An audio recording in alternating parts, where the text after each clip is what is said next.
ನಮಸ್ತೆ ಎಲ್ಲರಿಗೂ. Welcome to my channel Vedika Nayana conscious eyes. ಇವತ್ತು ಕೂಡ ನಾನು ನಿಮ್ಮೆಲ್ಲರಿಗೂ ತುಂಬಾನೇ ಒಂದು ಉಪಯೋಗ ಆಗಿರೋಂಥ ರೆಮಿಡಿ ತಗೊಂಡು ಬಂದಿದ್ದೀನಿ, ಅಂದರೆ ಪರಿಹಾರವನ್ನು ತಗೊಂಡು ಬಂದಿದ್ದೀನಿ. ಯಾವುದದು ಪರಿಹಾರ? ನಮಗೆ ಇವತ್ತು ನಂಬಿಕೆ, ವಿಶ್ವಾಸ ಅನ್ನೋದನ್ನು ನಾವು ಎಲ್ಲ ಫೀಲ್ಡಲ್ಲೂ ಕಳ್ಕೊಂಡಿದ್ದೀವಿ ಸಹ. ಅದರಲ್ಲೂ ಈ ಹಣದ ವಿಚಾರದಲ್ಲಿ ಬಂದರೆ ಸಾಕಷ್ಟು ಜನರ ಒಂದು ನಂಬಿಕೆ, ವಿಶ್ವಾಸ ಇವತ್ತಿವರೆಗೂ ಯಾರಿಂದನೂ ಉಳಿಸ್ಕೊಂಡ್ಲಿಲ್ವೇನೋ ಅನ್ನೋಷ್ಟು ಎಲ್ಲರ ಜೀವನದಲ್ಲೂ ಒಂದಲ್ಲ ಒಂದು ಕಹಿ ಘಟನೆಗಳು, ಕೆಲವರಿಗೆ ಸಣ್ಣ ಪುಟ್ಟದಿಂದ ಹಿಡಿದು ದೊಡ್ಡವರಿಗೆ ದೊಡ್ಡ ಥರ ಒಂದು ವಿಶ್ವಾಸ, ನಂಬಿಕೆ, ಸ್ನೇಹ ಎಲ್ಲದರಲ್ಲೂ ಒಂದು ಮೋಸ ಆಗಿದೆ. ಅದರಲ್ಲೂ ಈ ಹಣದ ವಿಚಾರದಲ್ಲಂತೂ ಸಾಕಷ್ಟು ಮೋಸಗಳೇ ನಡೆದಿದೆ. ಅಂದರೆ ಯಾರೋ ನಮ್ಮ ಹತ್ರ ಬಂದ್ಬಿಟ್ಟು ಹಣವನ್ನು ತಗೊಂಡಿರ್ತಾರೆ, ಅಂದರೆ ಸಾಲದ ರೂಪದಲ್ಲಿ ಹಣವನ್ನು ತಗೊಂಡಿದ್ರೂ ಸಹ ಅವರ ಕಷ್ಟದ ಕಾಲದಲ್ಲಿ ಸಾಕಷ್ಟು ಕಷ್ಟಗಳನ್ನು ಹೇಳ್ಕೊಂಡು ಕಣ್ಣೀರನ್ನು ಹಾಕ್ಕೊಂಡು ನಮ್ಮ ಬಳಿ ಬಂದು ನಾವು ಅವರಿಗೆ ಅವರ ಕಷ್ಟಕ್ಕೆ ನಾವು ಹಣದ ಒಂದು ಸಹಾಯ ಮಾಡಿದಾಗ ಮತ್ತೆ ಆ ಹಣ ವಾಪಸ್ಸು ನಮಗೆ ಕೊಡದೇನೆ ಎಷ್ಟೋ ಜನ ನಮಗೆ ವಿಶ್ವಾಸ ದ್ರೋಹ ಮಾಡಿರ್ತಾರೆ. ಸೊ ಸ್ನೇಹಕ್ಕೂ ಕೂಡ ನಂಬಿಕೆಗೂ ಕೂಡ ದ್ರೋಹ, ಮೋಸ ನಡೆದು ಬಿಟ್ಟಿರುತ್ತೆ. ಅಷ್ಟೇ ಅಲ್ಲ,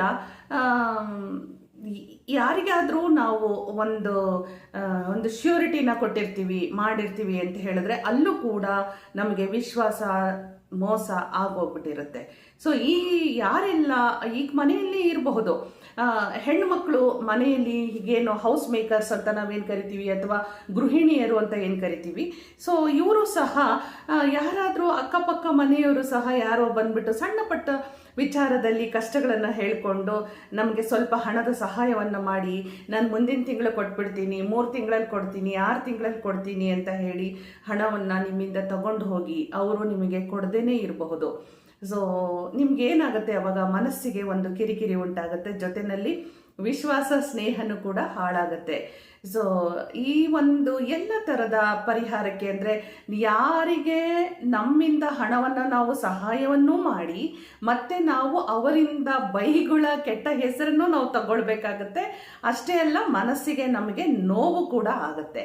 ಸೊ ಇದು ಎಲ್ಲದರಿಂದ ಯಾರೆಲ್ಲ ನೀವು ನೊಂದಿದ್ದೀರಿ, ಯಾರೇ ಇರ್ಬೋದು, ಆಫೀಸಲ್ಲಿ ಕೆಲಸ ಮಾಡ್ತಾ ಇದ್ರೆ ಅಲ್ಲಿ ಕೊಲೀಗ್ಸ್ಗಳಿರ್ಬೋದು, ನೈಬರ್ಸ್ಗಳಿಗೆ ಕೊಟ್ಟಿರೋದಿರ್ಬೋದು, ನಿಮ್ಮ ರಿಲೇಟಿವ್ಸ್ಗಳಿಗೆ ಕೊಟ್ಟಿರೋದಿರ್ಬೋದು, ಹಾಗೆ ಈವನ್ ಕಾಲೇಜಲ್ಲಿ ಕೂಡ ಮಕ್ಕಳು ಒಬ್ರಿಗೊಬ್ರಿಗೆ ಇವತ್ತು 50 ರೂಪೀಸ್ ಕೊಟ್ಟಿರು, ನಾಳೆ 500 ರೂಪಾಯಿ ಕೊಟ್ಟಿರು, ನಾನು ಕೊಡ್ತೀನಿ, ಈ ಥರ ಎಲ್ಲ ಹೇಳಿ ಯಾರು ಕೊಡದೇ ಇರುವಂಥ ಈ ಥರ ಒಂದು ಹಣದ ವಿಚಾರದಲ್ಲಿ ಸಾಕಷ್ಟು ಜನರಿಗೆ ದ್ರೋಹನೇ, ಮೋಸನೇ ಆಗಿರುವಂಥ ಕಾಲ ಇದಾಗಿದೆ. ಸೊ ಇಂಥ ವಿಚಾರದಲ್ಲಿ ನಾನು ಪುಟ್ಟ ಪರಿಹಾರವನ್ನು ತಗೊಂಡು ಬಂದಿದ್ದೀನಿ. ಎಲ್ಲರೂ ಮಾಡುವಂಥದ್ದೇ ಪರಿಹಾರ. ಇದಕ್ಕೇನು ಸಾಕಷ್ಟು ವಸ್ತುಗಳು ಯಾವುದೂ ಬೇಡ, ಆದರೆ ಪರಿಹಾರ ಮಾತ್ರ ತುಂಬ ಭವ್ಯವಾದ ಒಂದು ಪರಿಹಾರ ಅಂತಲೇ ಹೇಳಬಹುದು. ಇದನ್ನು ನಾವು ಏನು ಮಾಡಬೇಕು ಅಂತ ಹೇಳಿದರೆ, ನೀವು ಗುರುವಾರದ ದಿನನೇ ನೀವು ಈ ಒಂದು ಪರಿಹಾರವನ್ನು ಮಾಡ್ಕೊಳ್ಬೇಕಾಗತ್ತೆ. ಯಾವತ್ತು? ಗುರುವಾರದ ದಿನನೇ ನೀವು ಈ ಒಂದು ಪರಿಹಾರ. ಗುರುವಾರ ಬಿಟ್ಟು ಅಂದರೆ ಮುಂದಿನ ಗುರುವಾರದವರೆಗೂ ವೆಯ್ಟ್ ಮಾಡಲೇಬೇಕು ನೀವು. ಮತ್ತೆ ಮಧ್ಯದಲ್ಲಿ ನೀವು ಶುಕ್ರವಾರ ಮಾಡ್ಬೋದಾ, ಶನಿವಾರ ಮಾಡ್ಬೋದಾ ಅಂದರೆ ಖಂಡಿತ ಮಾಡೋಕ್ಕೆ ಬರಲ್ಲ. ಗುರುವಾರದ ದಿನನೇ ನೀವು ಮಾಡಬೇಕು.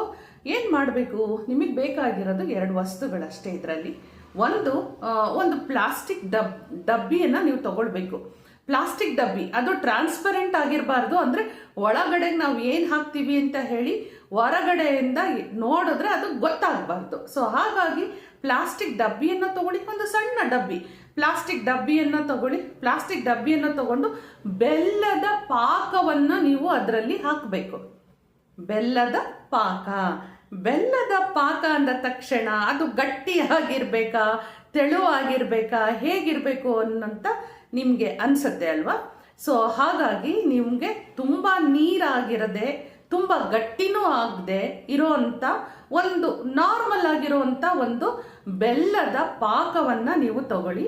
ಈ ಬೆಲ್ಲದ ಪಾಕವನ್ನು ನೀವು ಆ ಒಂದು ಡಬ್ಬಿಯಲ್ಲಿ ಹಾಕಿ ಆ ಡಬ್ಬಿಗೆ ಯಾರು ನಿಮ್ಮಿಂದ ಹಣವನ್ನು ತೆಗೆದುಕೊಂಡಿರ್ತಾರೋ ಅವರ ಒಂದು ಹೆಸರನ್ನ ಬರಿಬೇಕು. ಎಲ್ಲಿ? ಒಂದು ವೈಟ್ ಶೀಟ್ ತಗೊಳ್ಳಿ, ಅಂದ್ರೆ ನೇಮ್ ಬರೀಲಿಕ್ಕೆ ಇನ್ನೆಷ್ಟು ಸಹ ಬೇಕು, ಒಂದು ಇಷ್ಟು ಆದ್ರೆ ಸಾಕು. ಅದರಲ್ಲಿ ಅವರ ನೇಮನ್ನು ಬರೆದು ಆ ಬೆಲ್ಲದ ಪಾಕದ ಒಂದು ಡಬ್ಬಿಗೆ ಅವರ ನೇಮನ್ನು ಹಾಕಿ ನಾವು ಕ್ಯಾಪನ್ನು ಗಟ್ಟಿಯಾಗಿ ಮುಚ್ಚಿ ನೀವು ನಿಮ್ಮ ಒಂದು ಕಬೋರ್ಡಲ್ಲಾದರೂ ಇಟ್ಕೊಳ್ಬಹುದು. ನಿಮಗೆ ಮನೆಯಲ್ಲಿ ನೀವು ಇಟ್ಕೊಳ್ಬೋದು, ಕಬೋರ್ಡಲ್ಲಾದರೂ ಇಟ್ಕೊಳ್ಳಿ, ಅಥವಾ ನೀವು ಏನು ಹಣಕಾಸು ಎಲ್ಲ ಎಲ್ಲಿಡ್ತೀರೋ ಅಲ್ಲಾದರೂ ಇಟ್ಕೊಳ್ಳಿ. ನಿಮ್ಮ ಒಂದು ಪರ್ಸ್ನಲ್ ಜಾಗ ಎಲ್ಲಿರುತ್ತೋ ಅಲ್ಲಿ ಇಟ್ಕೊಂಡ್ಬಿಡಿ. ನೀವು ಡ್ರಾ ತೆಗೆದು ನೀವು ನಿಮಗೆ ಎಲ್ಲಿ ಸೇಫ್ ಅನಿಸುತ್ತೋ ಅಲ್ಲಿ ಇಟ್ಕೊಂಡ್ಬಿಡಿ. ಅಲ್ಲಿ ಇಟ್ಕೊಂಡಾಗ ಯಾರು ನಿಮಗೆ ಹಣವನ್ನು ಕೊಡಬೇಕಾಗಿರುತ್ತೋ ಅವರು ತಾನಾಗೆ ಬಂದ್ಬಿಟ್ಟು ಹಣವನ್ನು ಕೊಡೋ ಅಂತ ಒಂದು ಆಕರ್ಷಣೆ ಇದಾಗತ್ತೆ.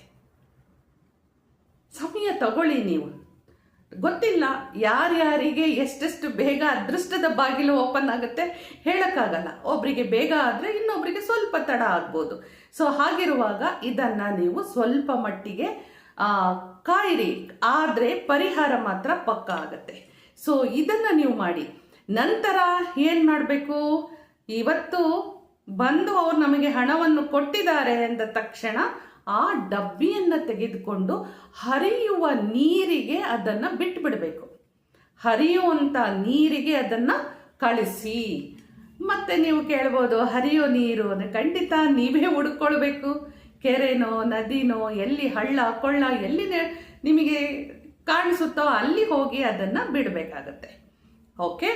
ಹಾಗೇನೆ ನಿಮಗೆ 2-3 ಜನ ನಿಮ್ಮಿಂದ ಹಣವನ್ನು ತೆಗೆದುಕೊಂಡಿರ್ತಾರೆ. ಒಂದೇ ಡಬ್ಬಿಯಲ್ಲಿ 3 ಜನರ ಹೆಸರನ್ನು ಹಾಕೋ ಹಾಗಿಲ್ಲ.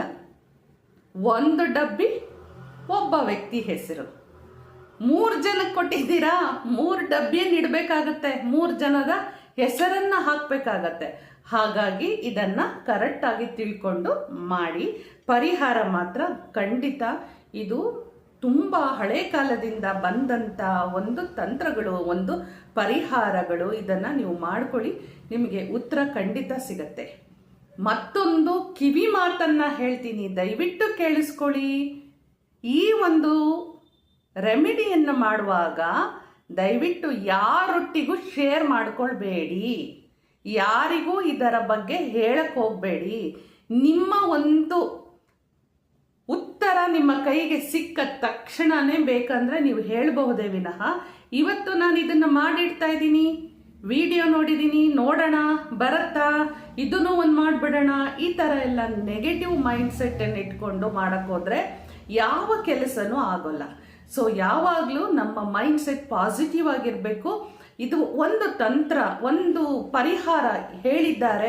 ಇದನ್ನು ನಾವು ಮಾಡುವಾಗ ನಮ್ಮ ಮನಸ್ಥಿತಿ ಕೂಡ ಕೊಟ್ಟಿರೋ ಹಣ ನನಗೆ ವಾಪಸ್ ಬಂದಿದೆ, ನನಗೆ ಸಿಕ್ಕಿದೆ, ಅವರೇ ತಗೊಂಡು ಬಂದು ಕೊಟ್ಟಿದ್ದಾರೆ ಅನ್ನೋ ಅಂಥ ಇಂಟೆನ್ಷನ್ ಇಟ್ಕೊಂಡು ನೀವು ಮಾಡಿದಾಗ ನೀವು ಮಾಡೋವಂಥ ಈ ಪರಿಹಾರಗಳು ಉತ್ತರವನ್ನು ಕೊಡುತ್ತೆ.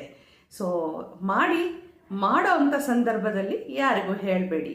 ಉತ್ತರ ಬಂದ ನಂತರ ನೀವು ಯಾರೆಲ್ಲ ನಿಮ್ಮ ಥರ ಸಫರ್ ಮಾಡ್ತಾ ಇದ್ದಾರೋ ಅವರಿಗೆ ಈ ಪರಿಹಾರವನ್ನು ಹೇಳ್ಕೊಡಿ ಅಥವಾ ವಿಡಿಯೋವನ್ನು ಶೇರ್ ಮಾಡಿ. ಸೊ ಹೋಗಿ ಬರಲ್ಲ, ಮತ್ತೊಂದು ಪರಿಹಾರದೊಂದಿಗೆ ನಿಮಗೆ ನಾನು ಮತ್ತೊಂದು ಇಂಟ್ರೆಸ್ಟಿಂಗ್ ವಿಡಿಯೋನ ತಗೊಂಡು ಬರ್ತೀನಿ. ಅಲ್ಲಿವರೆಗೂ ಹೋಗಿ ಬರಲ್ಲ. ನಮಸ್ಕಾರ.